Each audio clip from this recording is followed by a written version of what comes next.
The summons arrived on a Thursday morning, certified mail, requiring my signature. The return address was from Monroe County Circuit Court. I signed for it at my front door, still holding my coffee, and opened it standing in the hallway. Joseph Allen Winters vs. Estate of Harold Winters claim for wrongful disinheritance. I read the plaintiff's name 3 times. Joseph Allen Winters. My brother. The brother I'd buried 31 years ago when I was 16 and he was 19. The brother whose grave I'd visited twice in 3 decades, because I couldn't bear to go more often. The case summary stated that Joseph Winters was contesting our father's will, claiming he'd been unlawfully excluded from the estate despite being alive and entitled to his share. A hearing was scheduled for 6 weeks from now. I sat down on the stairs and read it again. Then I called my attorney. David Chen had handled my father's estate when he'd passed away 2 years ago. The process had been straightforward.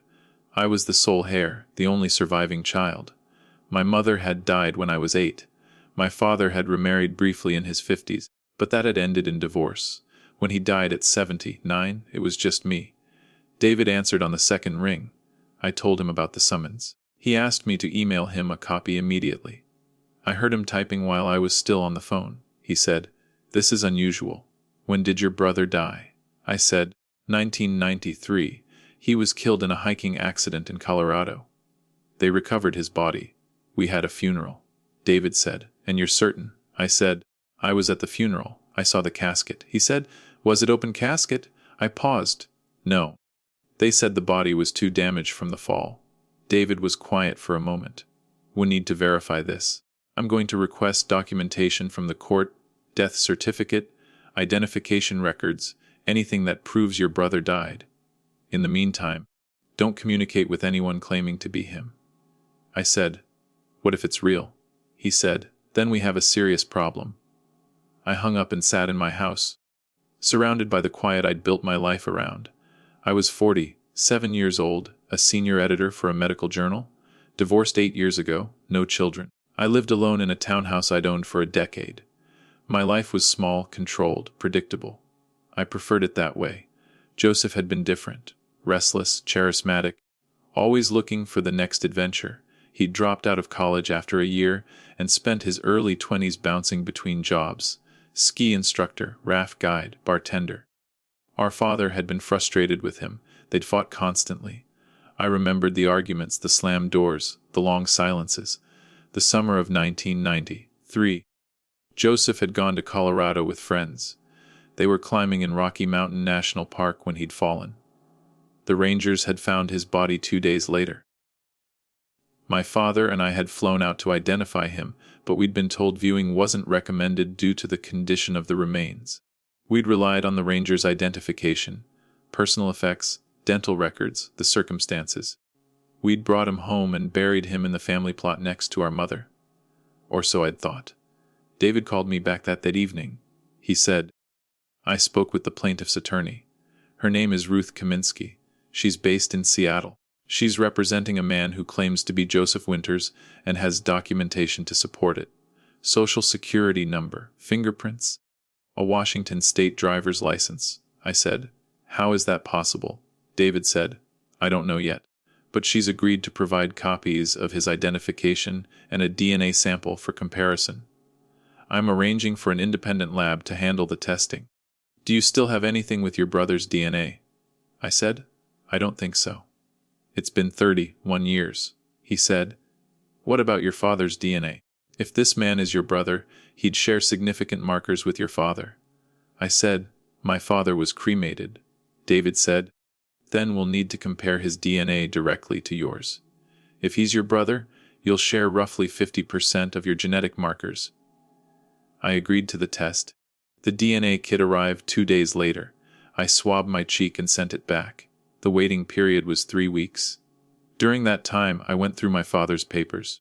He'd been meticulous, keeping records of everything: taxes, medical files, legal documents. I found the file from Joseph's death. Inside was a death certificate issued by the state of Colorado, dated August 14, 1993. Cause of death: blunt force trauma due to accidental fall. The body had been identified by Harold Winters, my father, based on personal effects and location. There was no mention of dental records. No autopsy report. No fingerprint verification. I kept looking. I found old photo albums, letters, birthday cards. I found a box of Joseph's belongings my father had kept.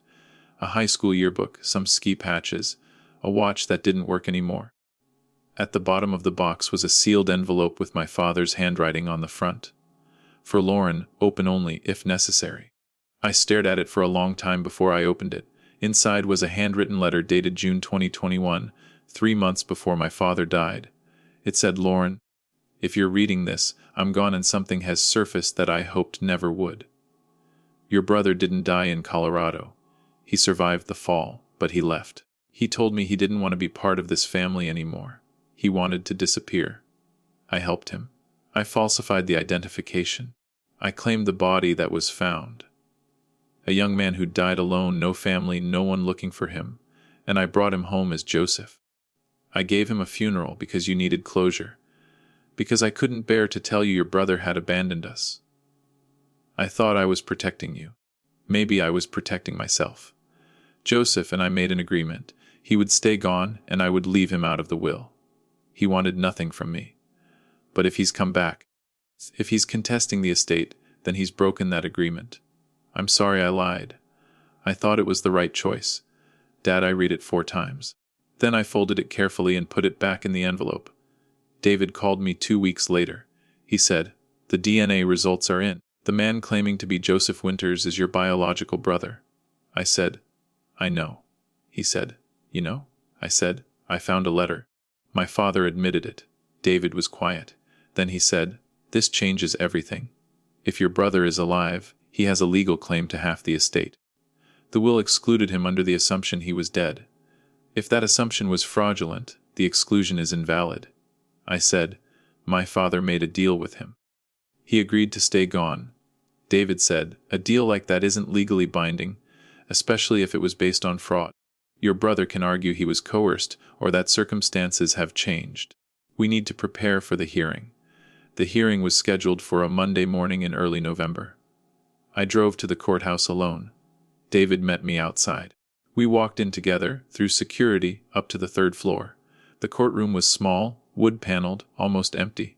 Ruth Kaminsky was already there, sitting at the plaintiff's table. Next to her was a man in his 50s, thin, gray-haired, wearing a jacket that looked too big for him. I recognized him immediately. Older, worn, but unmistakably Joseph. He looked at me. I looked back. Neither of us said anything.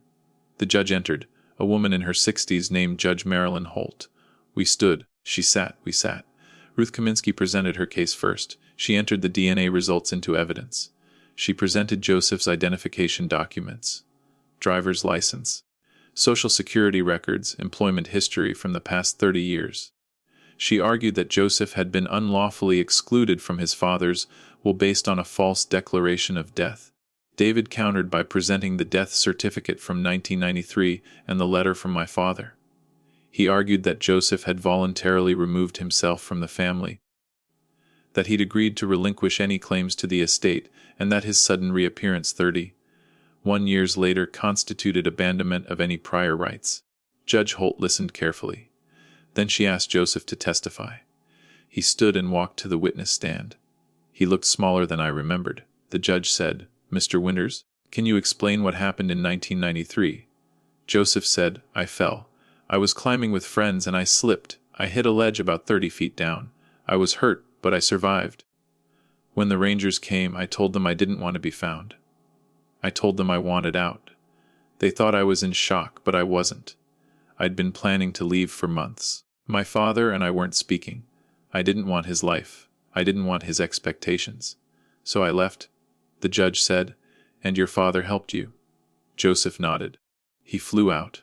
We talked. He said if I wanted to disappear, he'd make it happen. There was another body, a hiker who died alone, no ID. My father claimed it was me. He brought it back. He gave me money and told me never to come back." The judge said, "Why are you back now?" Joseph said, "Because I'm dying. Pancreatic cancer, stage 4. I have maybe 6 months. I spent 30 years running from everything, and now I have nothing. No savings. No family. No home. I came back because I need help, and because I wanted to see my sister before I died." He looked at me when he said it. Judge Holt looked at me. Emma's Winters, do you have anything to say? I stood. I said, he left. He made that choice. He didn't want us, and we mourned him. My father lied, yes. But Joseph lied too. He let us believe he was dead. He let me spend 31 years thinking I'd lost my brother. The judge said, and now? I said, I don't know. Judge Holt adjourned for deliberation. We waited in the hallway. Joseph sat on a bench across from me. Ruth stayed with him. David stayed with me. After an hour, we were called back in. Judge Holt said, this case involves competing claims of fraud and estrangement. Joseph Winters was unlawfully declared dead, but he was also complicit in that fraud. Harold Winters created a false narrative, but did so with his son's cooperation. However, the law is clear. A living heir cannot be excluded from an estate based on false information. Joseph Winters is entitled to his statutory share. She ruled that the estate would be divided equally between Joseph and me, minus legal fees and administrative costs. David filed the paperwork the next day. The estate was valued at approximately $400,000 after taxes and debts. Joseph would receive $200,000. So would I. I didn't contest it. Joseph called me a week later. He asked if we could meet. I said yes. We met at a coffee shop near the courthouse. He looked worse than he had at the hearing. Thinner, paler. He ordered tea. I ordered nothing. He said, I know you hate me. I said, I don't hate you. I just don't know you. He said, I'm sorry, for all of it, for leaving, for lying, for coming back only when I needed something. I said, why did you leave? He said, because I couldn't be who Dad wanted me to be. And I was too much of a coward to just tell him that. I said, so you let us think you were dead? He said, yeah. I said, that's not courage either. He said, I know. We sat in silence. Then I said, what are you going to do with the money? He said, pay for treatment. It won't cure me, but it'll buy me a little more time. Maybe get a place to stay. I've been in shelters for the last year. I said, where have you been all this time? He said, everywhere. Seattle, Portland, Montana, Alaska. I worked odd jobs. Stayed off the grid. It wasn't a good life. But it was mine. I said, do you regret it? He thought about it. Then he said, I regret hurting you. I said, that's not the same thing. He said, I know. I didn't see him again until the estate settlement was finalized 2 months later. We met at David's office to sign the paperwork. The checks were issued that afternoon. Joseph took his and left. I didn't ask where he was going. He died 4 months later. Ruth Kaminsky called to tell me. She said he'd passed peacefully in a hospice in Seattle. He'd left a will, a simple 1-page document leaving everything to a homeless outreach program he'd volunteered with in his final weeks. There was no mention of me. I didn't go to his funeral. I'd already buried him once. I think about my father's letter sometimes. I think about the choice he made. To lie, to protect me, to give me closure even if it was false. I think about Joseph's choice, to leave, to disappear, to live a life no one knew about. I don't know if either of them was right. But I know they both paid for it. Joseph got his money. He got 6 more months, and then he was gone again, this time for real. I kept my half of the estate. I didn't feel guilty about it. He'd made his choices. I'd made mine. If you've ever had to let go of someone twice, once to grief, and once to the truth, you're not alone.